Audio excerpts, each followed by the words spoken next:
Welcome to the SwimSwam podcast. I'm your host, Coleman Hodges. We are in the thick of it, the 2020 Olympic Games from Tokyo, Japan. We're bringing you the best coverage, the best Olympians to dissect each and every race of these 2021 Games.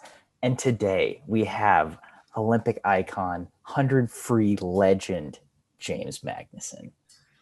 Got me just in time for International 100 Freestyle Day. What a celebration.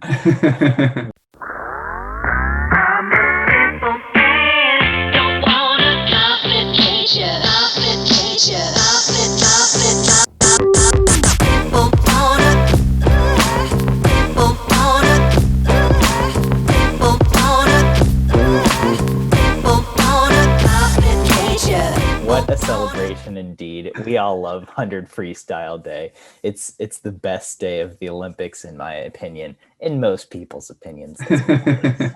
And James, let's start there. The 100 free did not disappoint. It was such a great race. It was as expected. Dressel took it out fast. Chalmers came roaring home, and it was a 1-2 finish. What do you make of that heat? Yeah, I mean, the crazy thing about this race, right, was that Kyle knew what Dressel's game plan would be. Dressel knew what Kyle's game plan was be.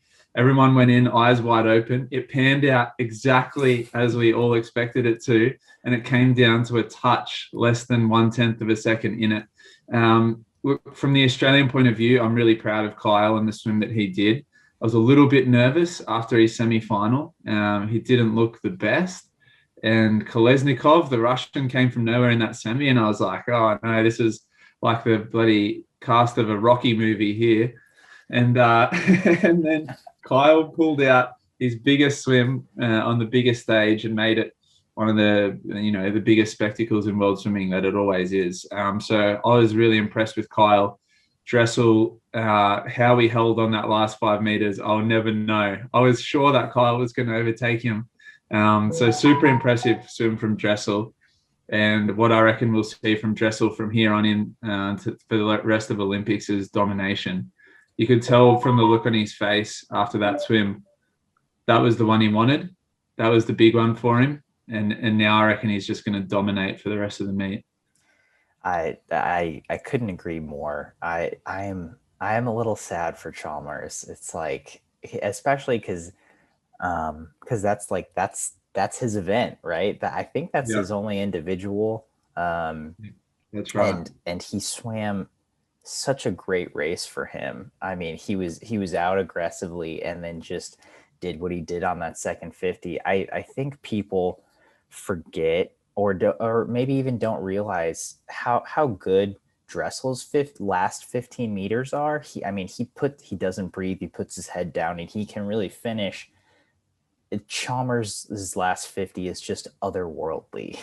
I mean, he's just a monster on that back end, but Dressel actually has a really good last 15. It's just not as good when you compare it to Chalmers, who's just second to none. Yeah. Interesting. A bit of the chatter that's going on here in Australia is, did it cost Kyle not being next to Dressel in that final? He was breathing away from Dressel on the way home. So he even said a bit in the race, he couldn't see much that was happening in the middle of the pool. So he just had to swim his own race. Personally, I tend to think that's probably a bit of a benefit, if anything. Like, he had to get out fast because he couldn't see where Dressel was. And I think that's where he was going wrong through the heat and semi. But a lot of talk here in Australia is that he cost himself by not getting a middle lane for that final, which is pretty interesting. That also makes me wonder about riding Dressel's wave too, right? Would that have played a part if he had let Dressel take him out if he was in the middle lane? I like your analysis though of he just had to swim his own race and be aggressive up front, but that is an interesting point. Which I hadn't thought about. Well, you guys don't have to dissect the race too much because you won. Very true. But that was our first win really over you guys the whole Yeah, I meet. know. I mean, let's talk about some other races. Australia Yeah, has just been yeah, on fire, which has been really fun to see because I think Australia has had some moments where they come in with high expectations and don't necessarily perform up to their own expectations. Uh, yeah. and you guys have just come in firing on all cylinders, which has been very exciting to see. Yeah, I mean, we spoke on the podcast before the Olympics about who to watch out for, and we spoke about Ariane and Kaylee McEwen, and they've both just delivered in such clutch races. Ariane's 400 and 200 free. We're so excited. They've made headlines all over Australia. She's the talk of Australia at the moment. And then Kaylee McEwen, she's got such a sad but beautiful backstory with her father passing away 9 months before the Olympic Games. And I was feeling so nervous before her race. Again, like Chalmers, she had a little unsettled semi-final, but again, so clutch. And they're the races that probably over the past 3 or 4 Olympics, we've kind of just missed out on. America has beaten us in a lot of those. And this year that, all those races are coming up trumps for Australia. We're getting the golds, which we haven't had for a while. It's been really exciting. And we're all in lockdown here in Australia again. I don't know if you know that. We're all in hard lockdown, can't leave our houses. So Wow. literally the whole nation is glued to their TVs, and all we're hearing is Titmus and McEwen. I didn't know that.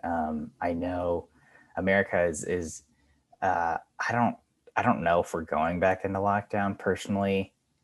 I hope that, I don't think it would be a bad thing for health wise, safety wise, Yeah.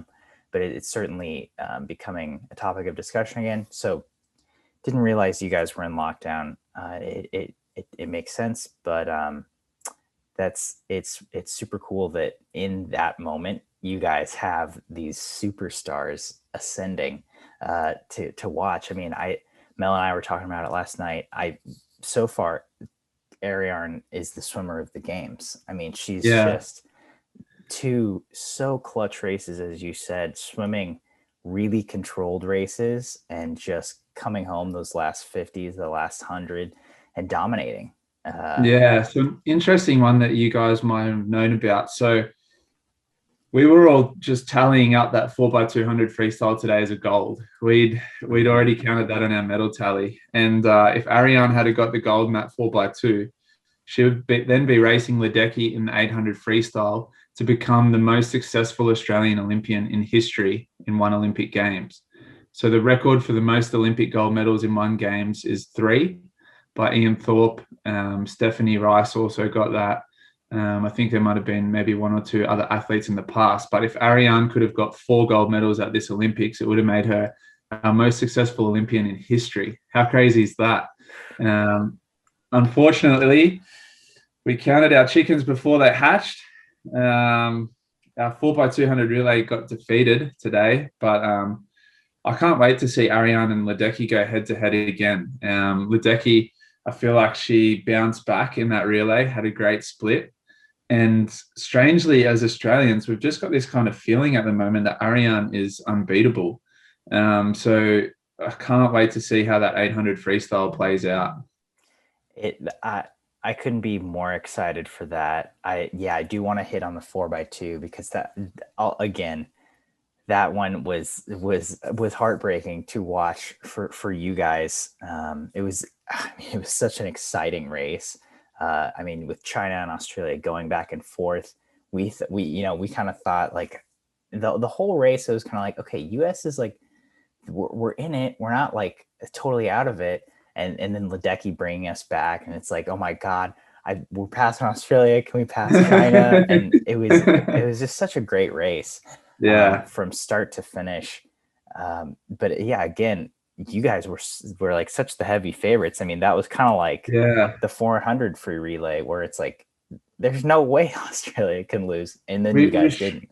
We should have been even further ahead than the 400 relay. So some stats for you. Yeah. So we had Molly O'Callaghan swim the heats in the lead off 155.11, junior world record. Yeah. We had Leah Neal, who we anchored in that relay at the trials, swim 156.08.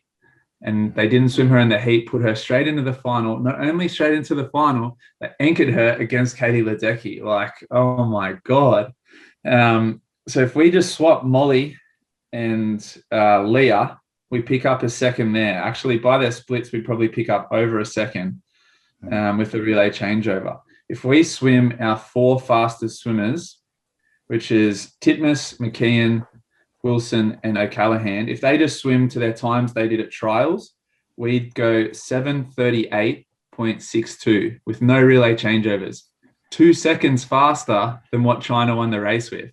Add in the changeovers, that probably picks you up another 2 seconds. Like, we should have been 3 to 4 seconds in front of the whole field, and we got bronze. So that's a big story. I just wrote a piece for the newspaper just a second ago saying we picked the wrong team for the final. I know we wanted to rest 4 swimmers, but when a swimmer leads off in 155.1, you can't ignore that. You have to put her in the final. Someone, unfortunately, has to miss out. And we paid the price for not being willing to make that harsh call. The harsh but fair. I mean, I think that's correct. And that was the narrative coming in. It's like Australia swaps out everyone, which, you know, they had the depth to on paper. And again, like you said, I think if they swum to their times, they would have won, and which they didn't. But also, you have someone lead off in 155.1. I think you have to make that call and make a tough decision and leave someone off. Yeah.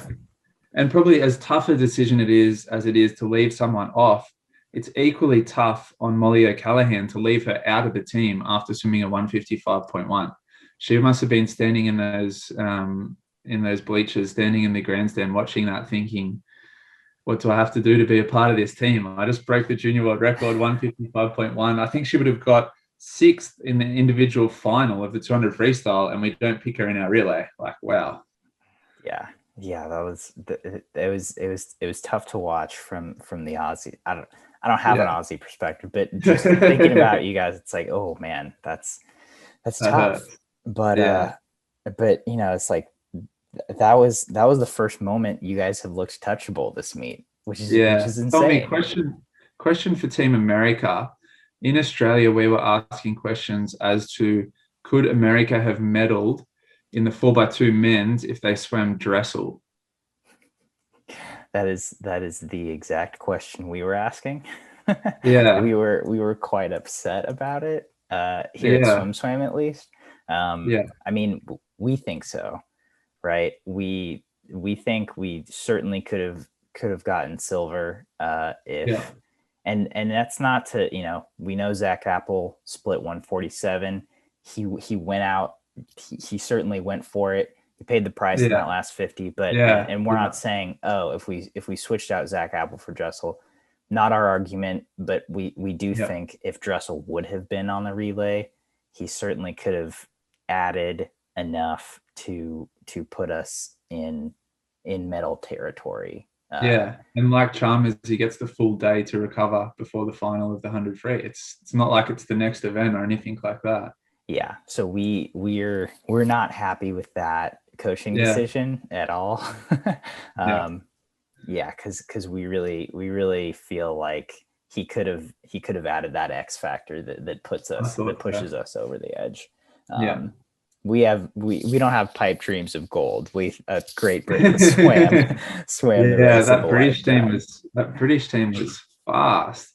Yeah, that was a Australian-esque from the women's 4x1, right? Yeah, I mean, that was like similar, just smash. Absolutely. So Australia is just having a great meet, which is great to see. Back to Titmus again. My heart breaks a little bit knowing that she could have made Australian history, and now she's a little bit off that, but still can. So coming in, we kind of thought the 400 would be where her and Ledecky really clash and like kind of that middle ground. But seeing as the meet plays out, now I feel like it's the 800 that could really be that middle ground where they really clashed. The 400 was a great race, no doubt about it. But it seems like with where Ledecky is, who she has endurance, you know, she's swimming a good meet, and with where Ariarne is that she has speed and also has kind of that endurance. It seems like the 800 is going to be a really great race. Yeah, you tend to think if that 400 had kept going, that Ariarne would have just extended that lead, which is surprising. In Australia, we were talking about if Ariarne wanted to win gold, she needed to be out fast and unsettle Ledecky early, get her out of her rhythm. Ledecky powered out that first 200, and it was Ariarne who finished the quicker of the two.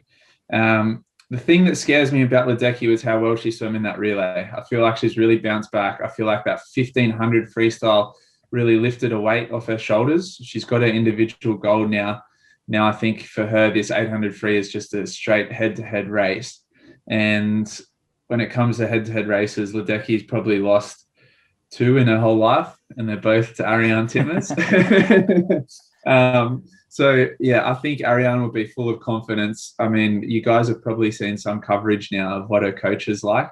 He will be psyching her up. He'll have her close to hysteria by the time she gets out on those blocks. So, yeah, it's going to be a spectacle. Dean Boxall has been the real all-star of this Olympics. Yeah. What a character, man. Do you know Dean personally? Have you had interactions with him before? Yeah, I know Dean well. So Dean actually, so his backstory is he was Michael Bowles' assistant coach at St. Peter's Western, which is where Stephanie Rice swam, and a bunch of other really successful swimmers. So he was the assistant coach and coached some of the younger age group kids. So Ariarne moved from Tasmania, little island at the bottom of Australia, up to Queensland to go to school where Dean Boxall and Michael Bowl were coaching. Because she was such a young swimmer, she swam with Dean Boxall. And then by the time she was old enough to get into the open squad, Michael Bowl had left St. Peter's Western. So it was just Dean Boxall there with Ariarne. So he's been with her since she was just a little kid, brought her all the way through. It's his first big name swimmer. And he's been able to accomplish what he has. It's pretty special. And as you can see, it's pretty emotional for him. But he's not just like that with Ariarne. So he also has Elijah Winnington, Mitch Larkin, Abby Harkin, a bunch of other swimmers off the team. And when they qualified for the Olympic team at our trials, he reacted the same way. He's just so passionate about his swimmers and, gets so excited when they achieve their goals. I mean, that's really cool to see. It was really cool to see a lot of our commenters really excited about that, being like, this is what swimming needs. Like, we need passionate guys like this who are just over the moon when their swimmers have swims like this. Surely there's a bunch of colleges lining up in America to offer him a job after this Olympics. Like, how good would he be in the NCAA system? I love that prospect. Yeah.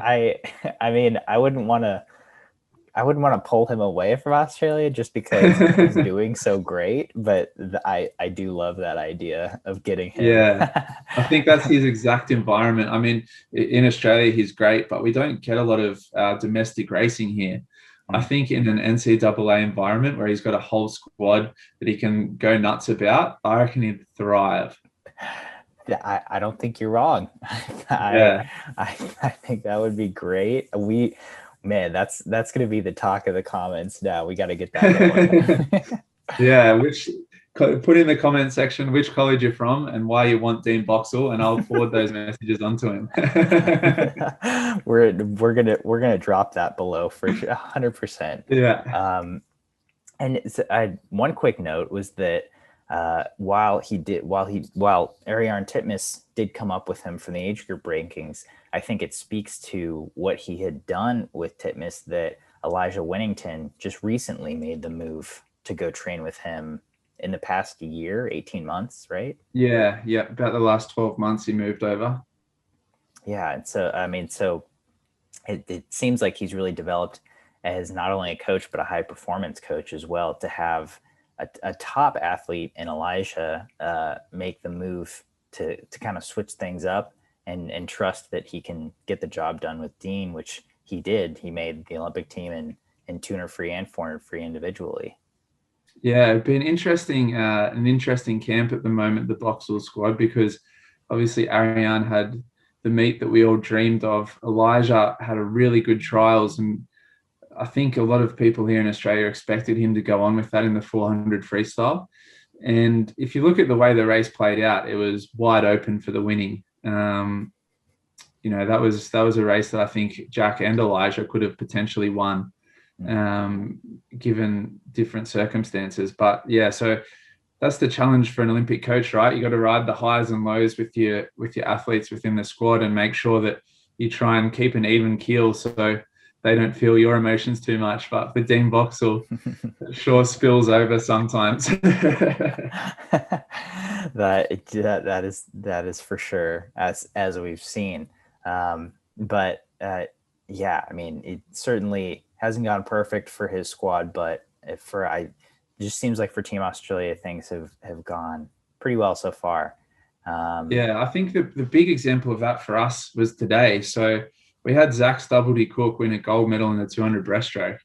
And because we've had such great performances early in the meet, and because our women's team have been the stars, barely anyone's even talking about Zach Stubblety-Cook. Everyone's like, oh, who's that guy? Oh, he won a gold? Like, what? Which is crazy. Which I agreed. And he did it in the number 3 time ever. Which he has the number 2 time ever. The crazy thing about Zach is the guy must hate dives. He starts so slow. Like, he drops off the block into the water. He may as well start the race pushing off the wall. He gave up a body length and a half down the first 50 meters. And I was commentating on radio and we were kind of watching it going, oh, maybe this is a bit too much to ask. But again, like Ariane, so calm, so collected, and just stuck to his race plan. It was crazy to see. I mean, especially with you have the rabbit going out in Arno Kaminga, yeah, turning it 0-0, and Zach able to split 32. I think it was 2-3, 2-4, 2-2, something like 32 lows. The last 350s coming home. It was just amazing consistency, like you said. Yeah, amazing control. He stuck to his guns, and it paid off for him big time. Yeah, and I was really surprised by Chupkov, actually. I don't know the full story there, but I kept looking out to lane 1 thinking Chupkov's going to come, he's going to come, but he just didn't have that same back end that we became used to at the World Championships in 19.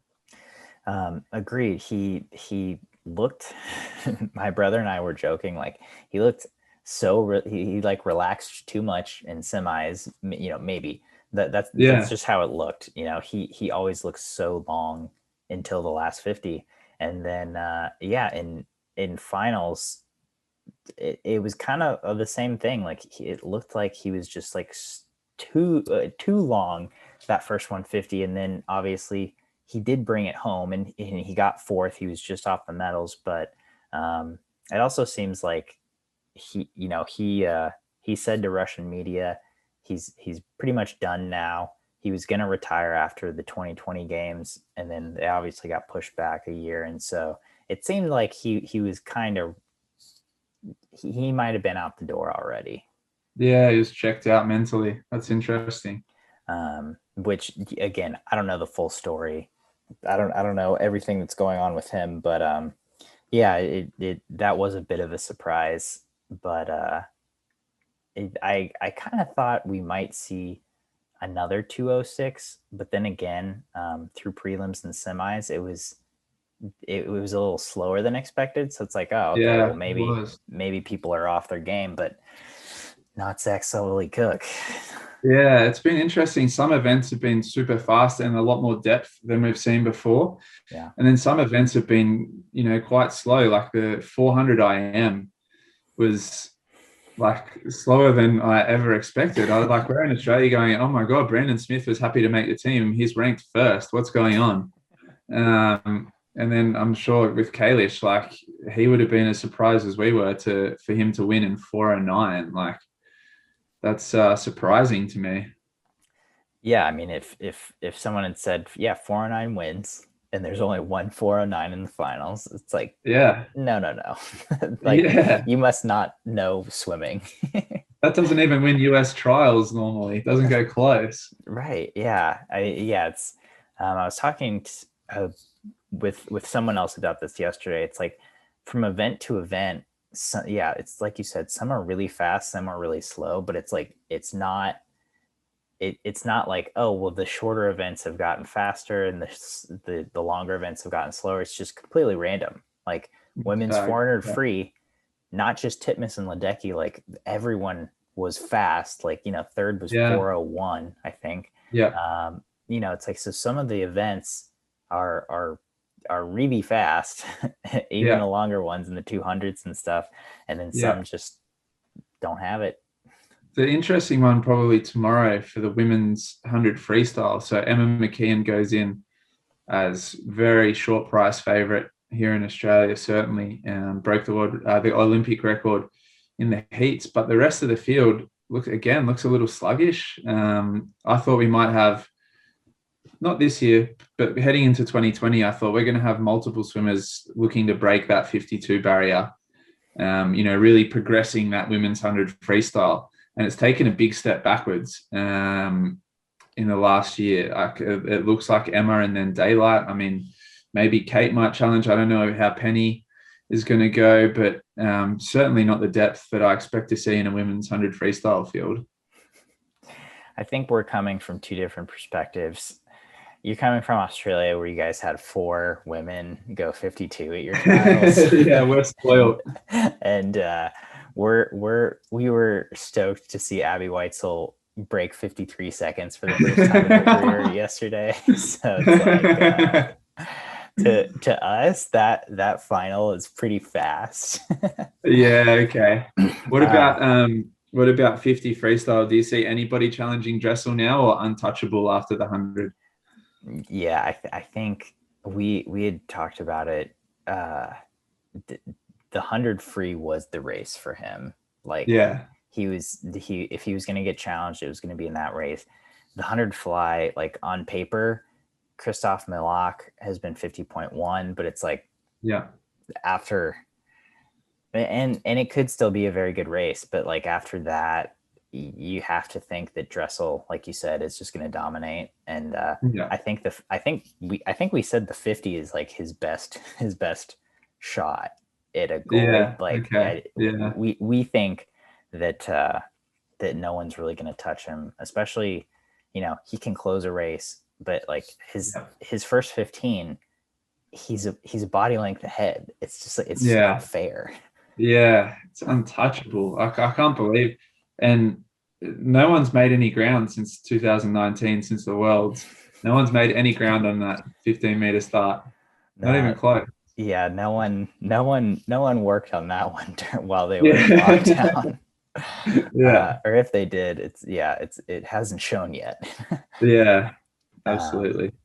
But yeah, it's like it's he looks untouchable. I was gonna say, like, well, other than the 800, like what's up, like what has Australia got on the docket? But it's like, got 200 back, they've got women's 100 free. Yeah, so the events we're banking on, so we're trying to work off 1 gold per day here in Australia in the pool.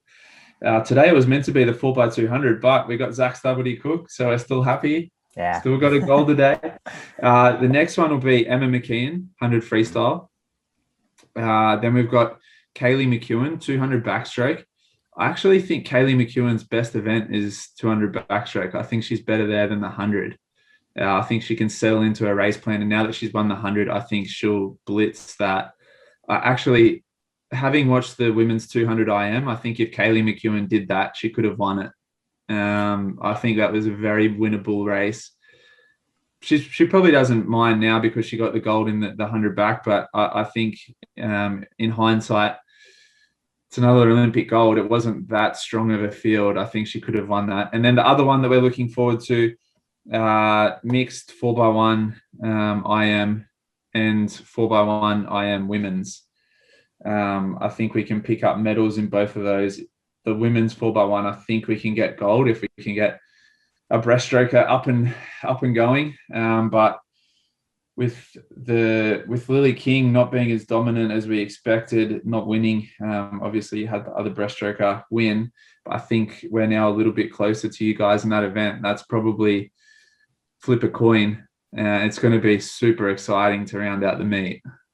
I was thinking about that the other day. Yeah, like you said, especially with Lily King not being as dominant, that really makes that relay super close, and especially with Yeah, our back half of Tori Husk, who performed exceedingly well in the final for being an 18-year-old, and this being her first international meet or yeah, big international meet, and then Abby Weitzel, who again, she's having a great meet, but she went 52.99 for the first time in her career yesterday, yeah, compared to your back half of McKeon, who medaled in the, I would say McKeon and Husk can be fairly equal.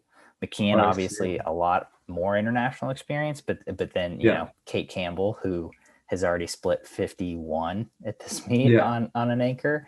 Uh, yeah, it's going to be a heck of a race. Yeah, yeah, yeah. I reckon you guys need a body length. You need a body length lead going into the freestyle. I would agree. Yeah, Yeah, and but yeah, we'll see if we get it.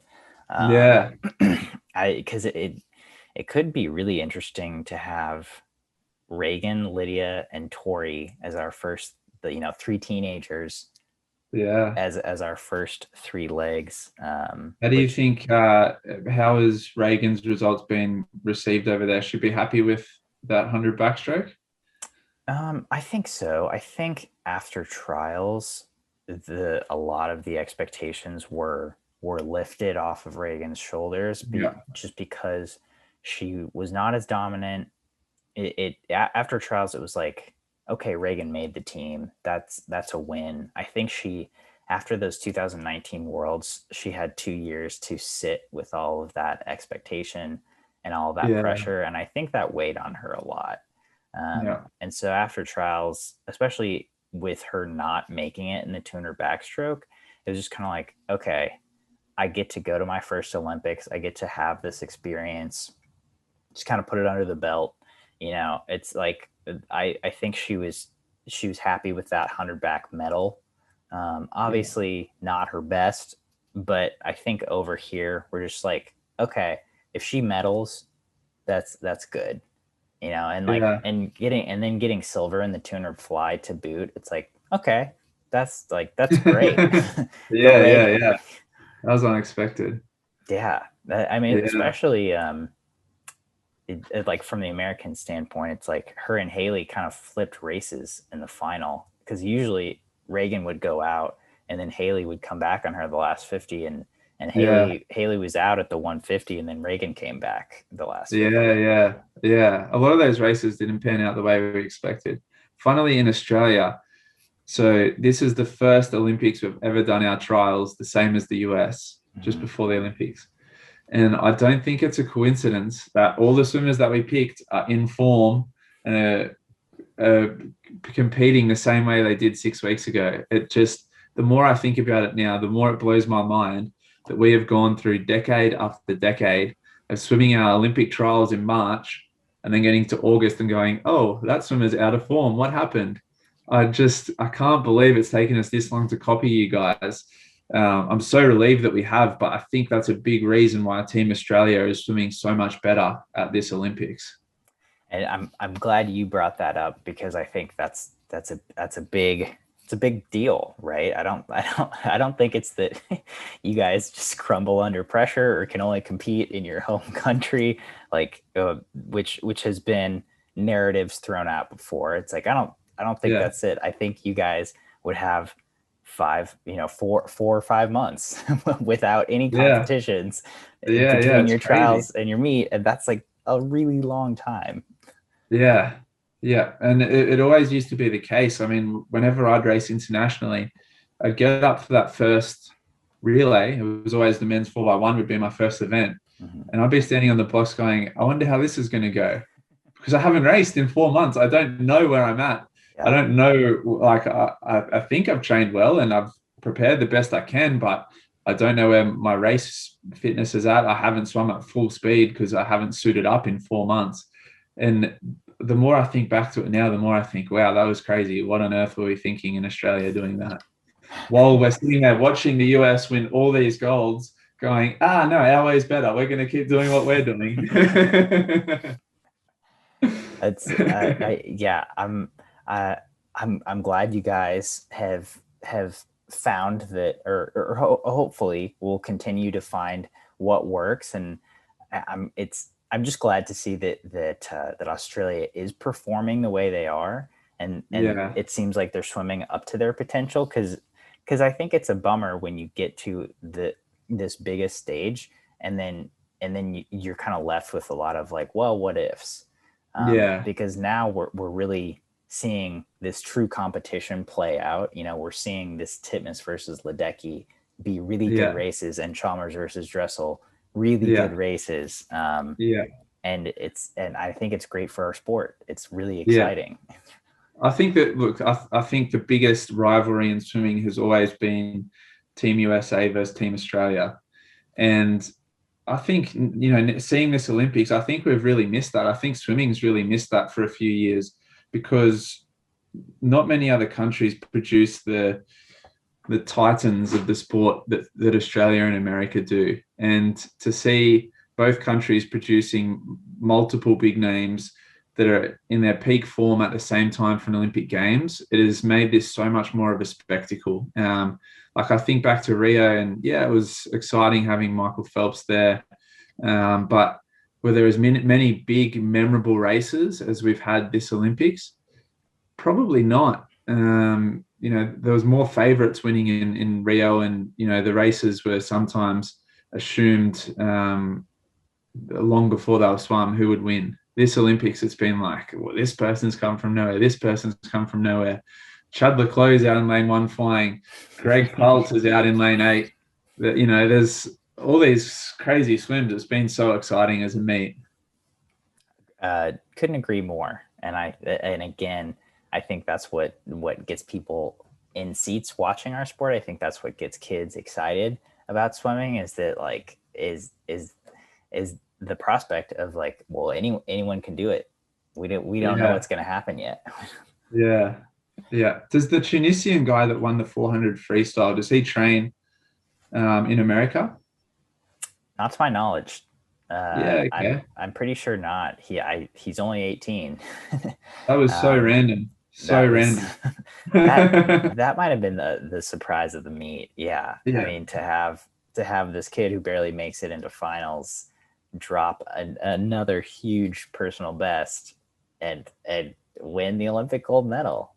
Yeah, that was wild. Yeah, that was a great race. Would not have bet on that one in a million years. I've been doing a lot of betting this week, and it's not going well.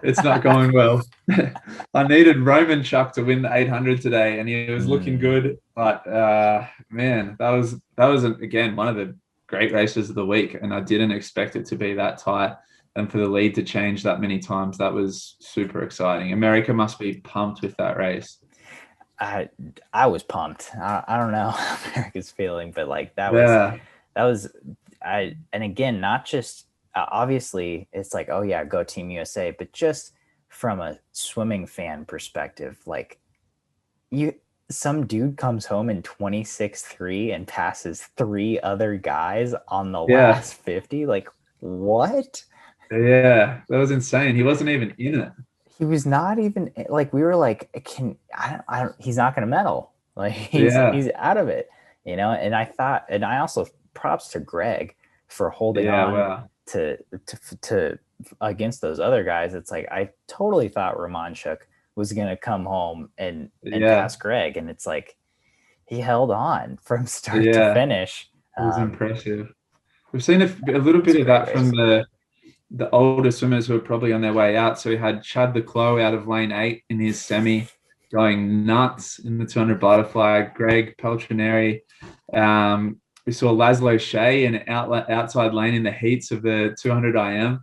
All these names that were like front and center in Rio and London, the guys who are probably on the way out now. Even Sarah Sjostrom, Frederica Pellegrini from lane 8 got through to the final of the 200 freestyle. It's been really cool to see that while we've got these young swimmers coming through, those older names that we've become so used to are still hanging in there, just slipping into finals, just annoying those youngsters a little. Yeah, they're making noise. Diaceto as well, who was expected to have, this great games. His was a bummer in the 400 IM, missed the 200 fly final, but then in the semifinal from lane 8, he's like, no, I'm not done yet. And I wouldn't and be surprised if he won. No, which is that's a race that's wide open, and was a surprise that Mitch Larkin missed out on that final. Yeah, because he gave up the 200 backstroke, which I think is his best event, to focus on the 200 IM, the opposite to Kaylee McEwen. Really surprised with that one. And again, wasn't fast to get in that final. Like, no one's setting the world on fire. Michael Andrews looks like he's cruising out in front. I expected it to be faster. I did too. And Mel and I were like, was that a slow heat, or was that a slow top 8? And then we looked back at Rio, and it took a full second faster in Tokyo to make the final than it did in Rio. And we're like, oh, okay, maybe we've been spoiled, with some of these top dogs going really fast. Yeah. But again, looking at their seed times, it's like no one win a best time, right? Like everyone gained time from their personal best. So it's like you can tell the event's getting faster, and it's like, again, it took a full second faster to make that final than it did 5 years ago in Rio.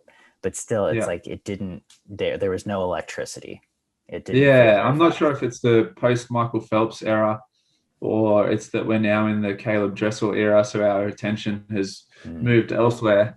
But I'm not getting that excited about these IM events at this Olympics, men's or women's, to be honest. They haven't been sort of causing a lot of headlines, certainly here in Australia. Yeah, and I think Phelps and Lochte spoiled us with the men. Katinka spoiled us with the women, and setting the world record marks just at the moon. And then it's like we've seen Katinka in the finals, but off the medal podium, and the times are just not. They're not there yet. Yeah, and just before we wrap up, the funny story. So I wrote a big article. I remember I spoke to you on our last podcast about Lily King's comments about how America was going to sweep the pool. Yeah. And my editor contacted me, and he said, "Mate, you've got it right. This is big. America thinks they're going to sweep us in the pool." And I was like, "Well, it's not the country as a whole. I think it's just one swimmer." And he's like, "We got to go with this." So I was like, "All right, here we go." And Lily King's quote was the headline: "I believe we can win every individual gold." And that I think the Australians, honestly, I think we've really used that. I think that was a really well-timed comment for us, and the kick in the pants we needed heading into the Olympic Games, that, wow, America has dominated us for so long, and they really do think they're superior. Look at what Lily King has come out and said. And so I think, whilst Lily at the time probably didn't think much of it, it was probably like a throwaway line. Oh, yeah, I think we can win, all the individual golds. I think that had a much bigger effect here in Australia than she would have ever imagined. And I from my perspective, that's kind of the mentality that Team USA has, regardless of what their competition is doing. It's like, it's not that, oh, we think our competition is so inferior. It's that, well, we believe we have a chance to win any event, regardless of what it is or what's going on. Because we're Team USA, and like that's the mindset we have. But it's cool. And it's cool to hear. But she said what she said, and it's cool to hear that caused such a ripple, and that again we're getting some great races out of it. Yeah. What's been the reaction to her results? I mean, she still got the 200 breaststroke. She looked okay. I mean, I thought she looked a little short maybe, but she's definitely in there with a chance at gold. What's been the reaction to her results, given she is so out there and really, wears her heart in her sleeve, which I love, which we need more of. I'd love it if every swimmer did that. But It obviously leaves you a little bit more open to criticism upon results. Yeah, I mean, I think sometimes Lily gets criticized regardless of results, just because she is so open about what she's thinking at the time. But I think the overall, like, we love Lily. I love Lily, and I love, as you said, how she puts it out there. And Yeah, and then for the last 5 years, she backed it up. And yeah, to see her be as gracious as she was in getting that bronze medal, especially with a younger teammate coming up, um, and beating her, it's like the talk has all been all about Lydia. yeah, okay. Seemingly everyone just kind of forgot about Lily Yeah, in that 1 second. it probably helps when your own teammate beats you. It was like for us, we had Cam McAvoy in 2016 going in as the red hot favorite to the 100 freestyle. And no one ever really ever spoke about the fact that he was ranked first going in and came eighth, because we had Kyle Chalmers that just swooped in and won Olympic gold. And we're like, oh, our attention was here. Now it's here. Oh, hey, Kyle. Like, we're like goldfish. We get distracted very easily. Exactly. Yeah, I think we're the same way. I Yeah. think it's just like, oh wow, Lydia Jacoby. And That so girl always has been. yeah, exactly. And so I think Lily's great, and I agree. I think we need more athletes like that who are willing to just kind of put it out there. And I think we need better fans who are just more appreciative of that, of people giving us fun things to get behind. Do we have a running medal tally between the US and Australia, at least for golds? Oh yeah. Where are we at? Must be close. It is close. It's on our Instagram, so let me just pull it up really quick. I believe the US is ahead by 1 gold. I think we have 6 and Australia has 5, and that is correct. Yeah. Wow. So so we're only ahead by 1 gold, which is a very and what are you guys position. What are you guys banking on? You're banking on Dressel, 2 more gold. That's it. That's it. I'm just kidding. Ledecky 800. Are you banking on it? We're certainly banking on that. I think every American had Ledecky winning the 8 and the 15 for sure. Yeah. And then a lot of people were bullish on her in the 4, and maybe even I'm sure some people were bullish on her in the 2, but I think everyone was like, a lot of our commenters were like, Titmus has the 4 and the 2, Ledecky has the 8 and the 15. So we're certainly banking on those 3. Our medley relays are our bread and butter.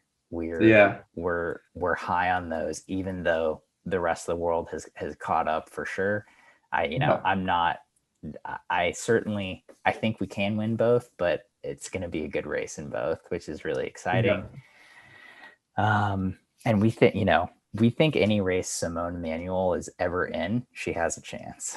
Yeah. So I reckon, based off that, it could be Australia or America both finishing around 12 golds. So it could come down to those last medley relays for who tops the medal tally for golds, which is insane for us. We're like, this is the first time we've been close to you guys, I think, since maybe Athens. We had a really good Athens. We were pretty good in Beijing, but certainly Athens, I think, was one of our best meets. But since then, it's been like America and a gap. So to have another country up close to it, it makes it so exciting, particularly coming into these last few days where there's a couple of events that could go either way. 800 free, 4x1, I am. Yeah. Oh, man, I can't wait to see how it pans out. I agree. It's going to be a really exciting last few days, especially for that gold medal count.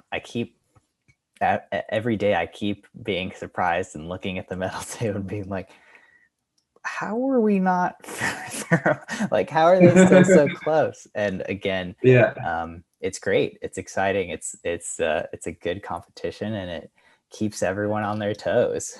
And I'd love to see off the back of this. We haven't done them in a while. but maybe some like jewel in the pool meets, Australia and America going head to head. We've done them in the past. They were really cool, but probably they haven't really been a priority recently because it hasn't been close. But now things are close again. I think, if we came over and did a couple of those meets at maybe some of the big college pools in America, that would really light things up. I couldn't agree more. I don't know if the powers that be will facilitate that, especially with ISL now, which is a great racing opportunity and kind of puts all those best people head to head. But I agree. I was thinking about that at the top of our conversation, that like, man, it's a real shame that duel in the pool is not a thing anymore, because that was epic. Yeah. I've got an idea. How about I put together a team and get them over there? We come to Austin and go head to head with Team America at the same time as Austin City Limits is on.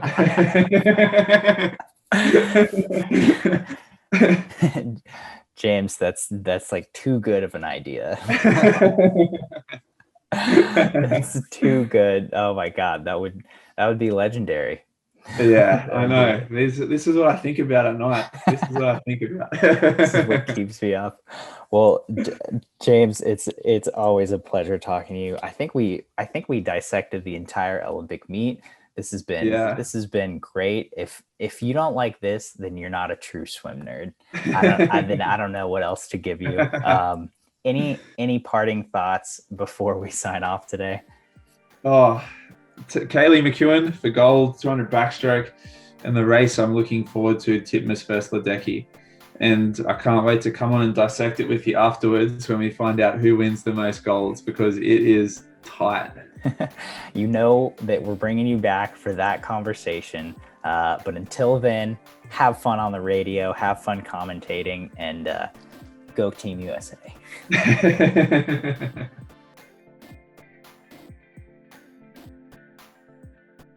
You've been listening to the SwimSwam podcast. Stay tuned for new episodes every week. You can take SwimSwam podcast on the go by subscribing on your favorite podcast platform. Look for links in the description below, and be sure to subscribe to our YouTube channel for more videos as well.